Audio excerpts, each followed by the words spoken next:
सनतगढ़ गांव में एक रात बहुत ही खूबसूरत थी। ठंडी ठंडी हवा मौसम का और भी खूबसूरत बना रही थी।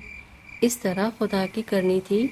ऐसी हुई कि हल्की हल्की बारिश होने लगी और मौसम खुशगवार हो गया। रात भर हल्की हल्की बारिश और ठंडी हवा जारी रही और लोग आराम व सुकून से अपने घरों में सोते रहे। अगली सुबह इतवार का दिन था। सूरज अपनी उसी शान के साथ नमूदार हुआ। लोग अपने अपने घरों से बाहर निकल आए। सड़कों पर हल्की हल्की कीचड़ थी। जो रात होने वाली हल्की हल्की बारिश की सबब सड़कों पर थी। तमाम लोगों ने कीचड़ की परवाह किए बगैर घरों से निकलकर अपने अपने कामों की तरफ जाना शुरू कर दिया। बच्चे घूमने और सड़कों पर खेलने की नीयत से आ गए। ढोलू और छोटू भी अपने घर से निकले और वो एक जगह रुककर खेलने लगे। वो अपने दोस्तों के साथ खेल रहे थे कि अचानक किसी के चीखने की आवाज़ सुनाई दी। हाय मैं मर गई, हाय मैं मर गई, मेरी कमर कमबख्त में मुझे कीचड़ ने गिरा दिया। हाय मैं मर गई, हाय मैं कैसे उठूं, मेरी कमर, कोई तो मदद करो, हाय कोई तो कमबख्त मेरी मदद करे। ढोलू और छोटू अपने दोस्तों से कहता है, चलो देखते हैं क्या हुआ। वो फौरन पीछे की तरफ भागते हैं और देखते हैं कि ललिता मौसी कीचड़ में लथपथ गिरी हुई होती है। छोटू उनको देखकर हंसने लगता है। अरे मौसी, जमीन पर कीचड़ में क्या ढूंढ रही हो? हा हा हा हा हा हा हा। ढोलू बोला, बहुत गलत बात है, तुम्हें उनकी मदद करनी चाहिए। वो दोनों भाई ललिता मौसी को उठाने की कोशिश करते हैं मगर नहीं उठा सकते थे। तभी छोटू को एक और मजाक सूझता है और वो बोलता है, अरे ललिता मौसी, तुमसे तो ज्यादा वजन के तो तुम्हारे कंगन हैं। ऐसा करो, इनको उतार दो, फिर हम तुम्हें आसानी से उठा लेंगे। हा हा हा हा हा हा हा हा हा। ललिता मौसी बोली, ढोलू ये तुम्हारा भाई बहुत फजूल मजाक करता है, बहुत बिगड़ता जा रहा है।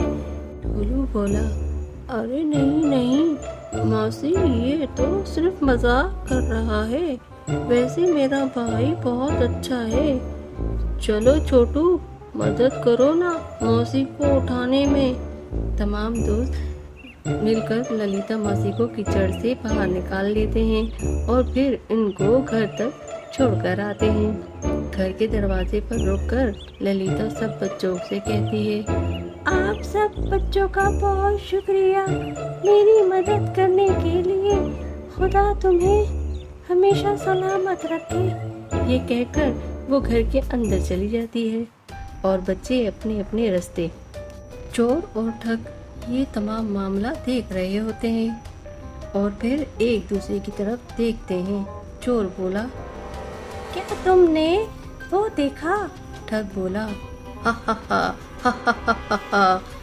सोना और नजर ना आए मुझे, ये भला हो ही नहीं सकता। मेरे तो मुंह में पानी आ रहा है।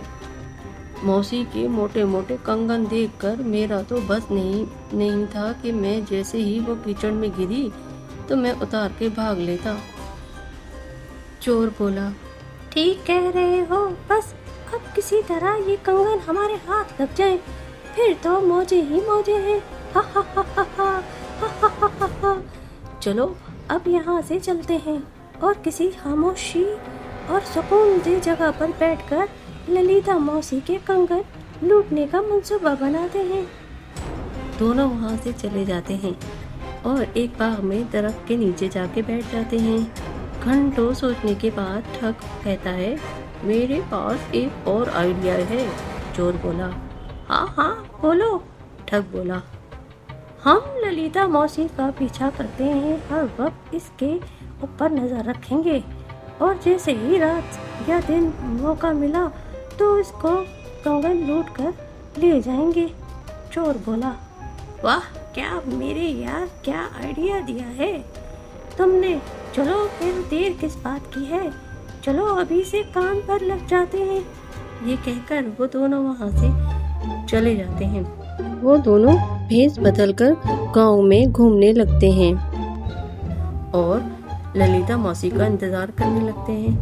ललिता मौसी अपने घर से निकलती है और पप्पन की दुकान पर जाती है। अरे पप्पन, ये थोड़ी सी मिठाई तो पैक कर दो। पप्पन बोला, मौसी कितनी मिठाई पैक कर दूं? ललिता बोली, आधा किलो कर दूं। पप्पन बोला, मौसी वाह, क्या घर पर कोई मेहमान आया हुआ है? ललिता बोली, अरे नहीं नहीं, ऐसे ही, तुम्हें तो पता है अब उम्र हो गई है, थोड़ा मीठा अपने पास रखती हूँ, कभी दिल कर लेता है तो चख लेती हूँ।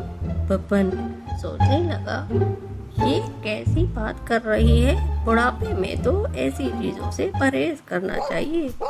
इतने में ढोलू और छोटू भी अपने अपने कुत्ते को घुमाने के लिए वहां से गुजर रहे थे। ललिता को देखकर बोले, अरे मौसी, क्या ले रही हो? अरे आओ आओ ढोलू छोटू, ये तुम भी खाओ, मिठाई खाओ। अरे ले लो ढोलू, ललिता ने इसरार कर रही थी। दोनों भाई एक एक मिठाई का टुकड़ा उठाते हैं। शुक्रिया मौसी, ढोलू बोला। इतने में इनका कुत्ता चोर और ठग को देखकर भौंकने लगता है। ललिता मौसी फौरन देखती है कि ये कुत्ता क्यों इन पर भौंक रहा है, और ललिता एक निहायत ही चालाक बुढ़िया थी। इसने दिल ही दिल में सोचा, जरूर दाल में कुछ काला है। इसके बाद वो वहां से चली गई और ढोलू और छोटू भी वहां से चले गए। अब ठग और चोर ने सोचा कि दूर रहने का कोई फायदा नहीं है, इससे अब बुढ़िया के पास रहकर चोरी करते हैं। ये सोचकर वो इसके पास ही रहने लगे। ललिता मौसी ने कई दफा उनको अपने आसपास देखा और अब इसका शक यकीन में बदल गया। दोनों चोर और ठग उसके घर के बाहर आकर बैठ गए। बुढ़िया ने देखा और सोचा कि अब किसी न किसी तरह इनसे छुटकारा हासिल किया जाए। उसे एक तरकीब सूझती है और वो एक गठड़ी बांधने लगती है और घर से बाहर निकलकर बोली, अब किस को से कहूँ कि मेरे घर का ख्याल रखे। दोनों चोर बूढ़ी को देख रहे थे। ललिता उनकी तरफ देखती है और कहती है कि तुम मुझे भले आदमी लगते हो, मुझे शहर की तरफ जाना है, थोड़ा काम है, क्या तुम मेरी गैर मौजूदगी में मेरे घर का ख्याल रख लोगे? दोनों की खुशी की कोई हद न थी और बोले, हाँ हाँ, क्यों नहीं। दोनों ने सोचा कि अब वो कंगन हमसे कैसे बचेंगे। अचानक चोर की नजर ललिता के हाथों की तरफ पड़ी और मोटे मोटे कंगन देखकर इसके रंग उड़ गए। ललिता बोली, बहुत बहुत शुक्रिया तुम दोनों का, अब मैं चलती हूँ, ख्याल रखना तुम। चोर और ठग से कहता है, अबे अबे पागल, यहाँ बैठकर उसके घर की रखवाली करने थोड़ी आए थे, उसका पीछा कर रहे थे इतने दिनों से। अबे वो देख, कंगन तो वो लेकर जा रही है अपने साथ, चालाक बुढ़िया। तो ठग बोला, तो हम क्या करें अब? चोर बोला, मेरे पास एक आइडिया है, आओ चलें। वो ललिता के पास गया और कहा, अरे मौसी, क्या इतना बोझ उठा कर जा रही हो? मुझे लगता है इस उम्र में तुम्हें इतना बोझ नहीं उठाना चाहिए। लाओ ये गठड़ी मुझे दे दो। ललिता मासी बोली, अरे नहीं नहीं, ये मैं उठा लूंगी, और मैं इतनी बूढ़ी नहीं, तुमसे 3-4 साल ही उम्र में कम होगी। चोर और ठग एक दूसरे की तरफ देखकर हंसने लगे। अच्छा ठीक है, ठग बोला। फिर चोर बोला, देखो मासी, हमारा भी शहर में काम है, हम भी अपना काम कर लेंगे और आपका काम भी करवा देंगे, फिर हम इकट्ठे घर की तरफ रवाना हो जाएंगे। बुढ़िया बोली, मेरा घर कौन देखेगा? चोर बोला। पूरा गांव है ना मौसी, आप फिक्र ना करें, बुढ़िया बोली। अच्छा ठीक है। वो गठड़ी चोर की तरफ चलती है और कहती है, तुम मुझे ज्यादा सेहतमंद लगते हो, तो ये तुम पकड़ो। तीनों शहर की तरफ चल पड़ते हैं। रास्ते में तीनों बहुत थक जाते हैं और थोड़ी देर आराम का फैसला करते हैं। बुढ़िया को चोर और ठग की नीयत का बहुत पहले से ही अंदाज़ा था, तो उसने भी इनको सबक सिखाने का फैसला कर लिया होता है।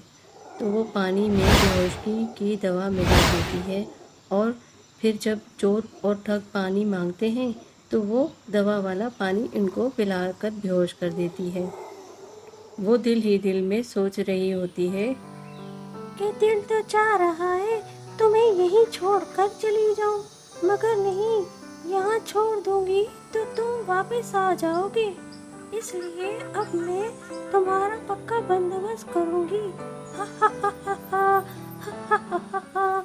काफ़ी देर सोने के बाद जब चोर और ठग की जाग हुई तो वो देखते हैं कि ललिता मौसी उसको देख रही है। वो एकदम से खड़े हो जाते हैं। अरे मौसी, तुमने जगाया नहीं हमें, ललिता बोली। मैंने सोचा तुम लोग थक गए होगे, तुम्हें सोने दूं। अब उठो, काफी देर वक्त हो चुका है, हमें शाम से पहले पहले शहर जाना है। कोई सवारी तो है नहीं कि हम शाम से पहले पहुंच जाएं, हमें जाते जाते रात हो जाएगी। ललिता की बात सुनकर वो तीनों चलने लगते हैं और ललिता पूरा रास्ता इनको अपनी जवानी के किस्से सुनाती जाती है और रात होते ही वो शहर में पहुंच जाते हैं। एक दुकान के बाहर रुक जाती है। बुढ़िया को बहुत सख्त भूख लगती है। वो चोर को पैसे देती है कि इस दुकान से जाओ और खाना लेकर आओ। चोर जाता है और खाना लेकर आता है। तीनों पेट भरकर खाना खाते हैं और फिर बुढ़िया उनको फिर से दवा वाला पानी पिलाकर बेहोश कर देती है और वो सो जाते हैं। अगली सुबह उठकर बुढ़िया ठग और चोर से कहती है, अब हम ऐसा करते हैं कि पहले नाश्ता कर लेते हैं, फिर अपने अपने कामों की तरफ जाएंगे और शाम को सब इस जगह पर आ जाना। चोर और ठग खामोशी से बात सुन रहे थे। फिर बुढ़िया ने कुछ रुपए दिए और कहा, दोनों जाओ और नाश्ता लेकर आओ सामने से। दोनों नाश्ता लेने चले गए। चोर ने कहा, ये बुढ़िया हमारी सोच से भी ज्यादा चालाक निकली। अगर ये यहाँ से चली गई तो हम कहाँ ढूंढेंगे इसको, तो ये बेहतर है कि हम इसके साथ ही रहें। अब हम चलकर इसे कहते हैं कि हम आपका काम करवा देंगे, फिर अपना काम करेंगे और फिर जब ये मान जाएगी तो हम इसके साथ चले जाएंगे और जहाँ कहीं अकेले देखेंगे तो इसे बेहोश करके इसके कंगन उतार कर गायब हो जाएंगे। ठग बोला, जैसे तुम कहो। दोनों नाश्ता लेकर बुढ़िया के पास पहुंचे और कहा, ललिता मौसी, आप कहाँ इस उम्र में अकेली फिरती रहोगी? हम तुम्हारे साथ चलते हैं और पहले तुम्हारा काम कराते हैं, फिर हम अपना काम करेंगे। वो बोली, नहीं नहीं, इस तरह से तो देर हो जाएगी। तो दोनों बोले, नहीं नहीं, हम अपना काम फिर किसी दिन करेंगे। बुढ़िया बोली, ठीक है, फिर चलो, मैंने सुनार की दुकान पर जाना है, ये कंगन बेचने हैं। अब मैं बूढ़ी हो गई हूँ, ये हार श्रृंगार अच्छा नहीं लगता, तो मैं चाहती हूँ इनको बेच दूँ, कुछ पैसे आ जाएंगे, मेरे बुढ़ापे के दिन कट जाएंगे, तो मैं चाहती हूँ इनको बेच दूँ। दोनों की खुशी की कोई हद ना रही। इन्होंने सोचा कंगन चुराना मुश्किल था, मगर पैसे तो बुढ़िया गठरी में ही रखेगी और गठरी उठा के हम तो पैसे लूटना हो जाएगा। निहायत ही आसान। चोर बोला, वैसे ललिता मौसी, कह तो तुम ठीक रही हो। इस उम्र में तुम अपने मोटे मोटे कंगन पहनकर घूमती हो। चोर डाकू हमला कर गए तो कैसे बचाओगी खुद को? इससे बेहतर है इनको बेच दो। ललिता बोली। हाँ बेटा, तुम सही कह रहे हो, इसलिए बेच रही हूँ। चलो अब सुनार की दुकान पर चलते हैं। यहाँ मेरा एक बहुत अच्छा जानने वाला बंदा है, उस दुकान पर चलते हैं। तीनों वहाँ से चल पड़े। ललिता मौसी ने एक सुनार की दुकान देखी हुई थी और बोली, आ गई उस बंदे की दुकान। अच्छा, अब मेरी बात सुनो, इस दुकान में ज्यादा बंदे नहीं जा सकते, तो तुम लोग बाहर ही रुक जाना, मैं आ जाती हूँ अंदर से होकर। तुम यही इंतजार करना मेरा। वो दोनों बोले, हम आपको लिए बगैर कैसे जा सकते हैं? हम आपकी खातिर तो यहाँ तक आए हैं। दोनों आपस में बातें कर रहे होते हैं कि अब कैसे और कहाँ इससे पैसे खींचने हैं। ठग कहता है, जैसे ही हम इस शहर से गांव के रास्ते पर पहुंचेंगे तो हम बुढ़िया से कहेंगे कि हमें थकान हो रही है, हम आराम कर लेते हैं। बुढ़िया अंदर चली जाती है और आराम के बहाने हम रात वहीं रह जाएंगे और फिर बुढ़िया को बेहोश करके पैसे लूटकर फरार हो जाएंगे। दोनों ने फैसला कर लिया कि इस तरह से अब वो बुढ़िया को लूटेंगे। ठग बोला, अब तुम्हें कौन बचाएगा हमसे बुढ़िया? दूसरी तरफ बुढ़िया दुकान में दाखिल हो जाती है और दुकानदार से कहती है कि मैं एक बहुत गरीब औरत हूँ और पता नहीं कब तक जिंदा हूँ। मेरे शौहर ने मरने से पहले मुझे 2 नौकर दे दिए थे। वो मेरे लिए मेरे बच्चों की तरह है। मैं चाहती हूँ जिस तरह मेरे पास आराम व सुकून से रहे हैं, इसी तरह आगे भी उनको ज़्यादा कोई काम ना करना पड़े। आप मुझे इनकी जो मुनासिब रकम हो वो दे दे और उनको हमेशा के लिए अपने पास रख लें। दुकानदार बोला, अरे अम्मा, मैं कैसे आपकी बात पर यकीन कर लूं? ऐसा भी हो सकता है आप झूठ बोल रही हो। ललिता बोली, अरे नहीं नहीं, देखो मैं तुम्हें इनसे पूछ कर बताती हूँ। ये लोग खुद भी यही रहना चाहते हैं, आप सुनिएगा। ये कहकर वो दुकान से बाहर आती है और दुकानदार भी बाहर आ जाता है। बुढ़िया उसके सामने दोनों चोर और ठग से पूछती है, अच्छा मेरे बच्चों, ये बताओ कि एक का सौदा करूं या दोनों का सौदा करूं? ठग बोला, अरे अम्मा, दूसरे को अपने पास रख कर क्या करोगी?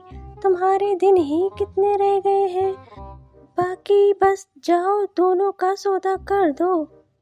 ललिता बोली, देख लो, मैं तो बूढ़ी हूँ, तुम एक दफा सोच लो, फिर मुझे ये करना चाहिए या नहीं। चोर बोला, मौसी, तुम जो कर रही हो ठीक कर रही हो, तुम जाओ और दोनों का सौदा कर दो, तुम्हें कोई एतराज तो नहीं? ये कहकर ललिता दुकानदार वहाँ से दुकान की तरफ चले जाते हैं। चोर कहता है, जितना यकीन इसको हम पर हो गया है, ये तो खुद ही पैसे हमारे हवाले कर देगी। हा हा हा हा हा हा हा हा हा। दोनों हंसने लगे। दुकानदार ने बुढ़िया से पूछा, क्या दाम लोगी? ललिता बोली, देख लो, बैठ गए हैं, कोई हमारी भी नहीं है, और दूसरी बात ये है कि अपनी मर्जी से आए हैं और शौक से काम करेंगे, तो आप मुझे उनकी अच्छी कीमत दे दें। दुकानदार ने बुढ़िया के हाथ में पैसे दिए और खुश हो गए। बुढ़िया बोली, देखो इतने सारे पैसे हैं, ऐसे ले जाना ठीक नहीं है। इस दुकानदार का घर सामने वाली गली में है, अभी इसने आधे पैसे दिए हैं, मैं इसके घर जा रही हूँ, बाकी पैसे ये तुम्हें देगा तो तुम लेकर घर आ जाना, हम वहीं से चले जाएंगे। ठग और चोर ने सोचा, जहाँ बुढ़िया हम पर इतना यकीन कर रही है, हमें भी थोड़ा इसका साथ दे देना चाहिए, आखिर को सारा पैसा हमारे पास ही आना है। ये सोचकर इन्होंने कहा, ठीक है ललिता मौसी, आप थक गई होंगी, आप इनके घर इंतज़ार करें, जैसे ही ये बाकी के पैसे देगा हम आपके पास आ जाएंगे और फिर हम तीनों घर की तरफ रवाना हो जाएंगे। बुढ़िया बोली, ठीक है। ये कहकर वो सामने वाली गली में दाखिल हो गई। ठग और चोर वहीं बैठकर इंतजार करने लगे। दुकानदार ने सोचा, अभी इनको अपनी मालकन से बिछड़ने का दुख होगा, अभी इनको थोड़ी देर आराम करने दिया जाए। काफ़ी वक्त गुजर गया। ठग और चोर मंसूबे बना के हंस रहे थे कि आज तो पैसे लूट कर ही रहेंगे। दुकानदार ने देखा और सोचा, अब ये लोग बेहतर महसूस कर रहे हैं। इसने दोनों को अंदर बुलाया। दोनों को लगा कि शायद ये पैसे देने के लिए बुला रहा है। इसने इनके हाथों में झाड़ू और पोंछा पकड़ा दिया और कहा, काम पर लग जाओ। ठग बोला, ये हमारा काम नहीं है, हमें हमारे पैसे दो ताकि हम यहाँ से जाएं। दुकानदार बोला, कौन से पैसे? चोर बोला, वही पैसे जो बाकी रह गए थे। दुकानदार बोला, सारे पैसे तो तुम्हारी मालकिन ले जा चुकी है, अब तुम दोनों मेरे गुलाम हो। चोर बोला, हम तुम्हारे गुलाम नहीं हैं।